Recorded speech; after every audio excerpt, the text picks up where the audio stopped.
Hi, today we will discuss the 10 common mistakes the employers make during the hiring process. My name is Mohammad Yasser from Business Umbrella. So we'll start filling out without any further break. Point number one is no clear job description. When there's no clear job description, you are not aware of what is the must be and to be and should be in the hiring process. Plus, you also should know that what is the must and what is a good to have. Number two, rushing the hire process. If you are rushing the hire process, it means that you might be ending up hiring the wrong people.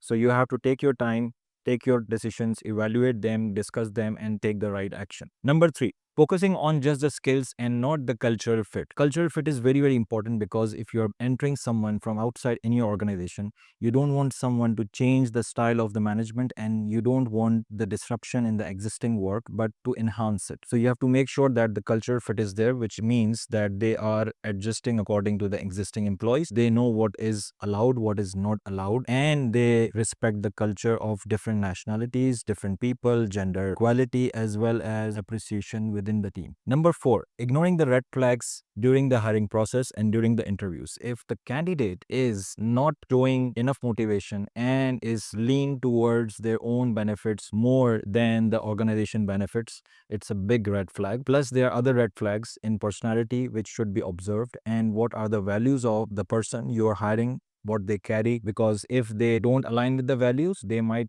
carry those values in your organization, which might be harmful. Number five, not actually involving the actual hiring manager in the hiring process. Usually what happens is recruiters are involved, but the hiring manager, who is the department head, usually is not involved actively in the hiring process, resulting in the hiring manager knowing about the candidate more after the interview and selection, which gives to the department and ends up in a wrong hire. So making sure that the hiring manager is equally involved in the hiring process along with the recruiter makes sure that it is hired on time and the right cultural fit which adjusts in the department. Number six, skipping the reference check. Reference check is very important. A reference check should be professional, should not be too much personal, but it should be equalizing the selection process in terms of their previous experiences. Plus, if personal reference checks are important, you can involve them, but you have to make sure that there is no misalignment of what they have to say about the candidate, so to make sure that there is no too much of a bias. Number seven,